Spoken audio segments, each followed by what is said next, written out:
All right, well, hello there. So, in this video, we are going to cover server monitoring. So, why don't we just dig right in? So, we've got server monitoring, right? It's the process of gaining visibility into the activity on your servers, whether physical or virtual.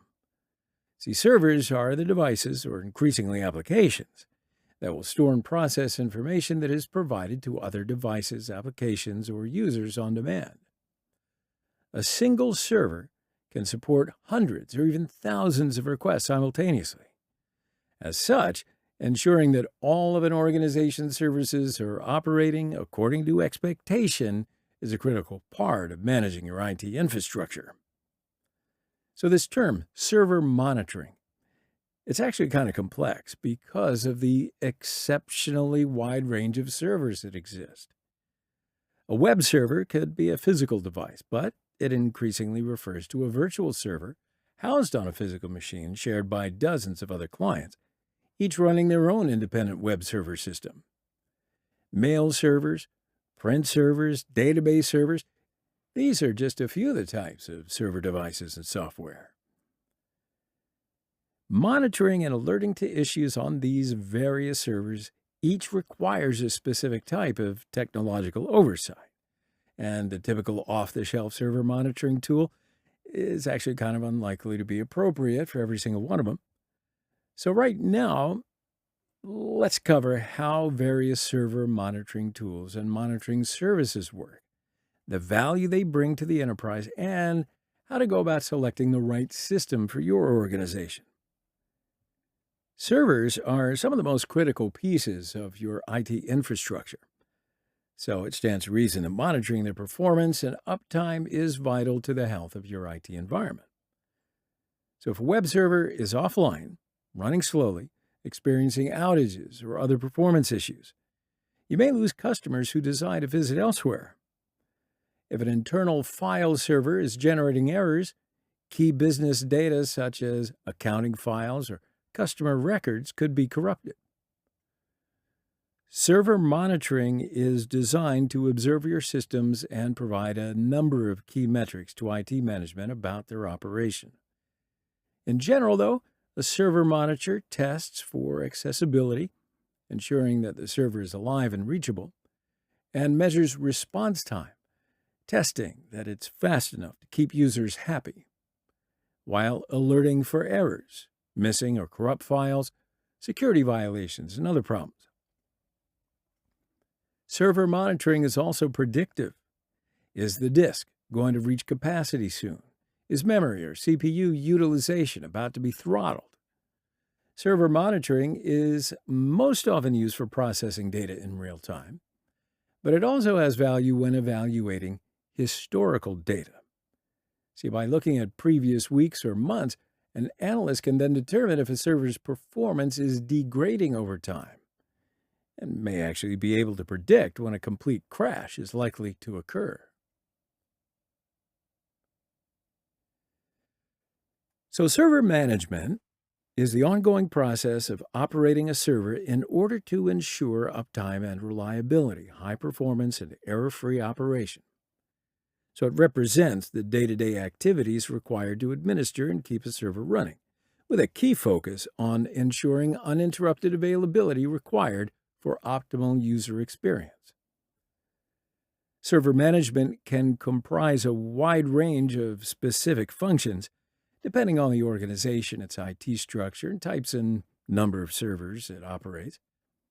At a typical organization, server management includes daily monitoring, installing software updates, installation and setup of new equipment, and problem troubleshooting and triage. Server management also typically includes provisioning and capacity planning to ensure that there are enough system resources to meet the organization's needs.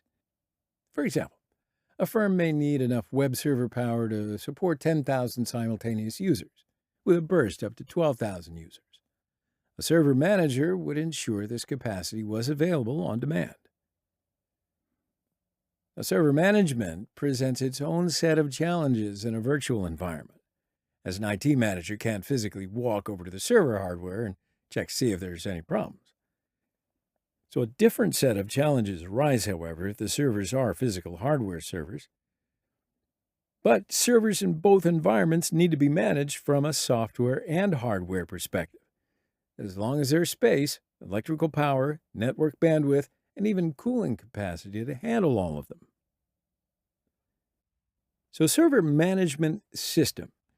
This is a software tool that allows an IT pro to administer a server, or more typically, multiple servers. A server management system will typically collect operational data, which includes CPU usage, memory, disk space, and other disk utilization metrics, log files, OS monitoring statistics, and user access, security information, and display all of this in real time on a management dashboard. The system is also capable of collecting historical data, allowing IT managers to monitor these metrics over time. Now, in virtual environments, a server management system should not be confused with a hypervisor, also known as a virtual machine monitor, right? So while a hypervisor is a system that creates and operates virtual machines or virtual servers, its function is to keep multiple virtual machines running according to the operator's specs, not necessarily to monitor their performance profile. That's the difference. Now, server monitoring is kind of a broad term that concerns the overall health of a server. Server performance monitoring is concerned strictly with performance metrics. Now, for a physical server, metrics primarily include memory and CPU utilization, as well as disk I/O and network performance. For a virtual server, performance metrics may include database or web server response time, network bandwidth utilization, and other measures of resource utilization, depending on the specific type of server. Service performance monitoring is important for a variety of reasons. So first, it's often predictive in nature. So slowdowns and other performance issues can be instructive in helping IT pinpoint problems that are currently developing. See, bottlenecks can be useful in showing where a component or service upgrades are needed. And capacity management tools can be used to project what resources may be needed to support a new application or other workloads. Compliance is another big issue. This informs server performance monitoring. Yeah, many enterprises are committed to providing a certain level of uptime or performance, which can be critical in high-stress environments such as financial trading, SaaS offerings, and streaming media. If performance falls below certain thresholds, compliance penalties can be quite severe. With open source monitoring, we're just suggesting that open source software forms the technological backbone of the monitoring system. So it's going to involve the use of Linux and other open source tools to monitor your IT and server infrastructure, whether proprietary or Linux servers. Now, while it's not necessarily related, server monitoring is often a key component of open source monitoring systems. Open source software, by the way, is software such as Linux, in which the code is released to the public and may be accessed, changed, or distributed by the user. So while these tools can be just as capable as commercial software tools, many users prefer the latter due to their generally simpler installation and operation. Commercial server monitoring tools, particularly those that run in the cloud as a service, are often turnkey solutions that are simply easier to work with and provide a better user experience. Server monitoring systems, you'll find, come in three basic varieties: on-premises, traditional software-based systems, cloud-based SaaS systems, and mobile systems. But additionally, a few hybrid systems will combine both on-premises and cloud technologies into a unique custom solution. Let's have a look at some of the pros and the cons of each approach. When you come across on-premises, traditional software-based systems, you'll find that they're built around software that is installed on your own in-house hardware. So this could be a traditional software model that is generally priced with a large upfront fee and a maintenance plan that enables ongoing support from the vendor.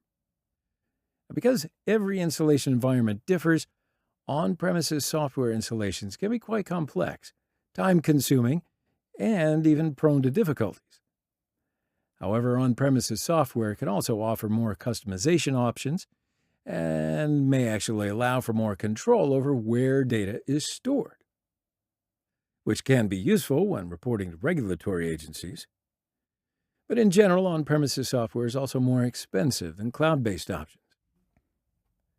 Cloud and SaaS systems are monitoring systems that are installed and managed entirely via the web. Because no software needs to be installed directly within the user's infrastructure, systems can rapidly be launched and installed, and sometimes in a matter of hours. While cloud services provide ample flexibility, they can often offer less direct control over customization and personalization.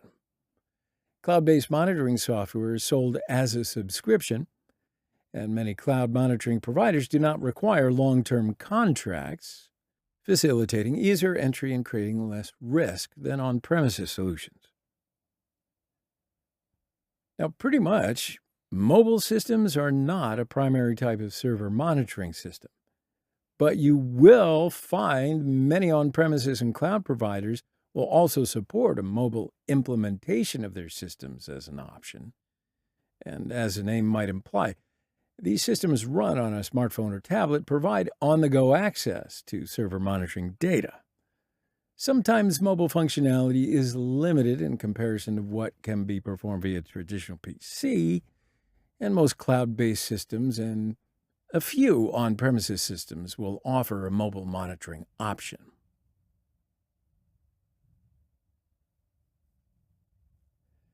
While keeping in mind that every environment is different, there are a few key best practices that can help to ensure your IT department gets the most out of their investment in a server monitoring solution. So you got to ensure hardware is operating according to appropriate tolerance levels. File servers are often pushed to their operational limits, and very few ever get a break, running 24/7 with no room for any downtime. So pay careful attention to key metrics like CPU temperature, CPU and RAM utilization, and storage capacity utilization. And you'll be able to ensure every server is always running at peak physical performance. So these checks, often called heartbeat checks, should be configured at regular intervals. You've got to proactively monitor software for failures. Use your server monitoring tools to watch for software problems as well as hardware issues. For example, server monitoring tools can help alert you to errors that arise if a database has become corrupted, for instance, if a security event has disabled key services, or even if a backup has failed. You've got to consider your history. Server problems rarely emerge in a vacuum. Consider the historical context of any problems that arise by charting metrics over time. Generally, 30 days or 90 days is enough. And you're looking for example, has the CPU temperature abruptly risen in the last few days? Well, that could indicate that a server fan is failing, right? And keep tabs on alerts. See, alerts should be monitored in real time as they arise, then triaged and assigned to an analyst for resolution. This is the most common way in which an analyst can determine that something's gone wrong. You find a reliable way to manage and prioritize the most critical alerts through the noise. When incidents are escalated, make sure it gets the right person at the right time to ensure better team collaboration. Use server monitored data to plan short-term cloud capacity. So in a virtual server scenario, your server monitoring system can be instrumental in helping to plan how much computing power you need at any given moment. If services begin to slow down for users or experience other performance issues, IT management can use the server monitor to assess the situation and quickly spin up additional resources, or even take them offline should demand be low. Get a jump on capacity planning. Data center workloads have roughly doubled over the last 5 years, and servers have had to keep up. By monitoring long-term trends in server utilization, you can be better prepared for future server needs, both online and off. Expand asset management and tracking. Server monitoring can give you insight into when systems are approaching end of life, or tell you if assets have vanished from the network altogether, often indicating either failure or theft. So instead of relying on spreadsheets to track physical hardware in the enterprise, let your server monitoring tool do the work for you. So when you're considering a server monitoring tool, you're going to want to assess these key server monitoring capabilities. The breadth of coverage. So does the tool support all the server types, hardware and software, on-premises and in the cloud, that your enterprise uses? Is it prepared for future types of servers that your enterprise may want to implement down the road? Intelligent alert management. So how easy is it to set up alerts via the configuration of thresholds that trigger them? How are the alerts delivered? Are mobile users a consideration? Root cause investigation intelligence. Does the tool include logic or AI algorithms to help you determine why a problem occurred, rather than telling you that something has gone wrong without any context? Ease of use. Does the system include an intuitive dashboard that makes it easy to monitor events, perform triage, and react to problems quickly? What's the support policy?